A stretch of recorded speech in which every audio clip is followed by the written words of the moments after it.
It was raining. It got rained out like crazy bad. Everybody trying to get back to their cars or get in, places where they, wouldn't get all extra wet at.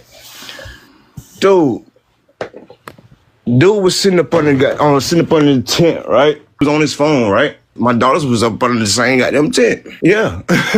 So I'm paying attention to my kids, but at the same time, they're in the same vicinity. So I'm watching everything going on around it because I'm there for my children. So dude walks up, McKellen, bro, he wasn't even under the tent at the time. They came from a whole separate tent and walked over there. They intentionally went over there to this kid, man. Dude was sitting there on his phone just trying to get dry. You feel me? One thing went from another. They grabbed this man and they tried to punch on dude. Dude went in his bag and whatever. They went to try to jump this dude and punch on this dude, man. And he protected himself, dude. That's what happened. Yeah.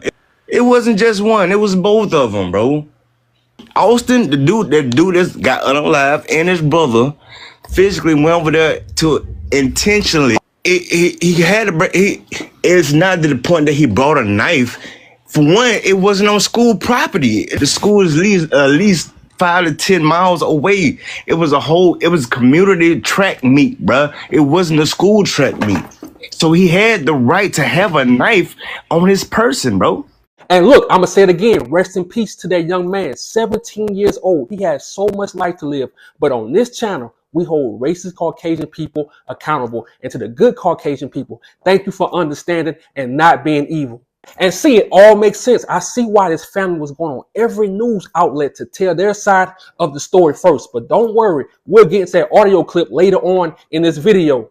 And first of all, it's some things I have to address. Racist Caucasian people, and they love to gaslight black people. And they love to forget, saying things like, oh, this is not about race. Oh, black people are racist. Oh, how can y'all donate $300K to a murderer? Well, on my channel, it's my job to remind you. Run the tape.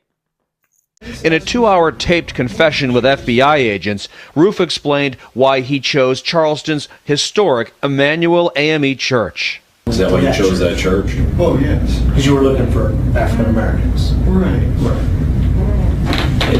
I wasn't going to go to another church, because there could have been white people there. Had you thought about going, hey, I get some more bullets and go shoot some more people? Oh, no, I was worn out. There's no way. In Roof's car, law enforcement also recovered American and Confederate flags, empty ammunition boxes, and a firearm along with a laser sight attachment. What kind of gun did you use?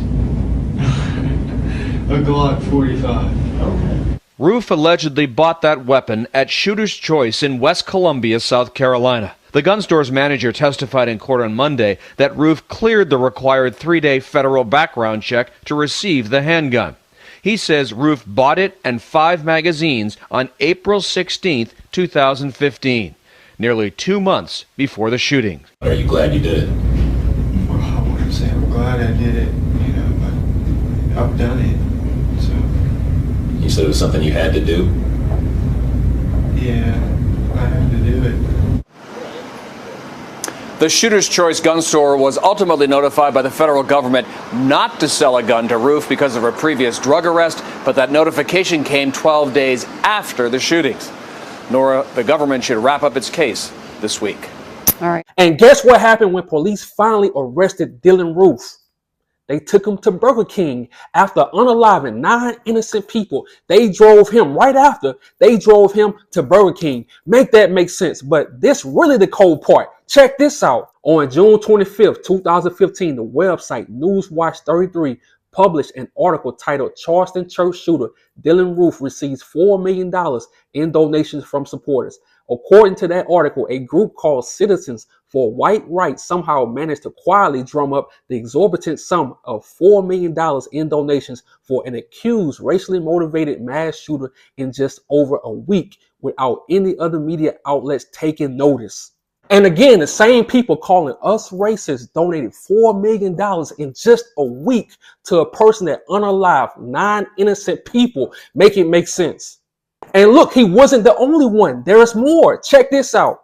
Daniel Penny raises over $2.9 million in donations for a legal defense for subway choking death case. The man who is being charged with the subway choking that caused homeless man Jordan Neely's death is publicly raising money for his legal defense. And see, I love breaking this shit down because people act like they forgot. But now on this channel, partner, we gonna use our platforms to finally hold racist Caucasian people accountable.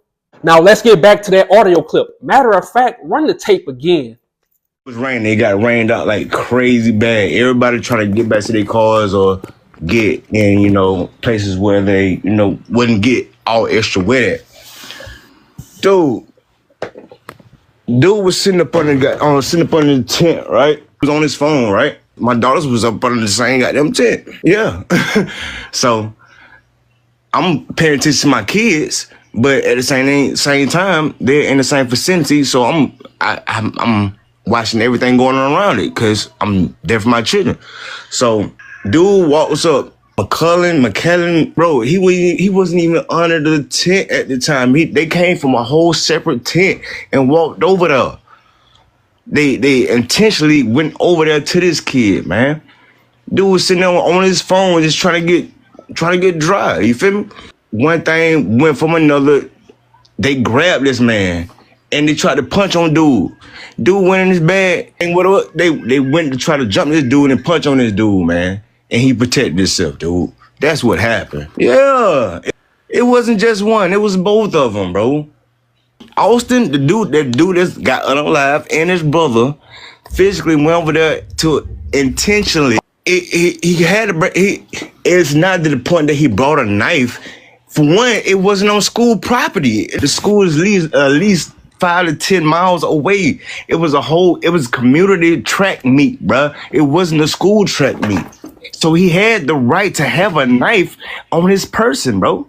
And see, in my last video on this story, I told y'all that someone was going to come forward soon and tell the truth. I also told y'all the other twin brother, he was involved. And see, I knew what they was telling us didn't make sense. The eyewitness said it was raining, so Carmelo was under the tent. Why would he leave from under the tent when it's pouring down, raining bad? It don't make sense. So he was under the tent on his phone, and the twins came from another tent in the rain to mess with him on purpose, to jump him on purpose, to punch him on purpose. And that explains why Carmelo Anthony's phone was broken. So in my opinion, Carmelo had every right to defend himself. Why would he leave from under a tent when it's raining? Make it make sense. I'm telling you, they want us to believe anything they say. And like I told y'all before, it's only 8.6% black people in Frisco, Texas. So the media is on their side. You got to understand, a lot of these racist Caucasian people in Frisco, Texas, they have money so they can pay media outlets to spin the narrative. That's what they did. So they're going to spin a narrative and get them on every news outlet. But the cold part is, when we hear the truth, when that witness said the truth, you can hear it. We know it. And I tell y'all all the time, you have to step back sometimes and use your common sense. You have to think for yourself. Besides the audio from the witness, we have no videos of the incident. We have no pictures of the knife. The whole time they wanted us to believe their narrative. That's why they was moving so fast, trying to tell their side of the story. It's 2025. You telling me nobody else at that track meet had their cell phones out recording anything? I'm telling you, they recorded, but like they say, the cops took it. The cops took every video and they said, you post a video about this, we're going to arrest you. I'm telling you, the game is cold when it comes to these media, when it comes to these towns, when it's only 8.6% black people, they going to do that. Why wouldn't they? And this is why I love social media, because they can no longer get away with BS. A lot of stuff not making sense in 2025. And that's why I say, make it make sense. And these twins are not angels. I'm going to tell you what's going to happen. The other twin, Hunter Metcalf, I'm telling you, he's gonna break. They had this boy doing interviews the day his brother was murdered. Right after he was murdered, they had him doing interviews. The day after he did interviews. The day after that, he did interviews. I'm telling you, the game is cold. These people don't care. To lie, they would do anything.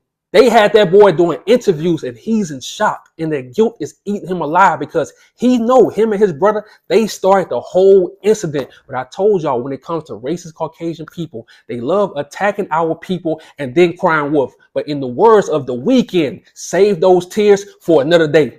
And I have to give them props. The media is so cold. The media has mad at their own people. Not just that, they still got people thinking that Carmelo's family is dysfunctional. The whole time, his parents been together for over 17 years. This is the real dysfunction, but they won't talk about that. They gonna make you feel like this is the perfect family. They God-fearing, they believe in God, they believe in Jesus, and they just so perfect. No, those kids were messed up. They were bullies. So in my opinion, I still blame their parents, because if those twins would have minded their own business, this would have never happened. But still, rest in peace to that young man, because 17 years old, that's still young as hell. And shout out to that witness, man. I hope it's more witnesses that come forward and speak on the behalf of Carmelo, because we need you. And I just love how brave this witness was, because I knew it all along. See, they're going to make you feel like this not real. They're going to make you think this is fake. But all along, that's why they was on these news outlets just telling their side of the story.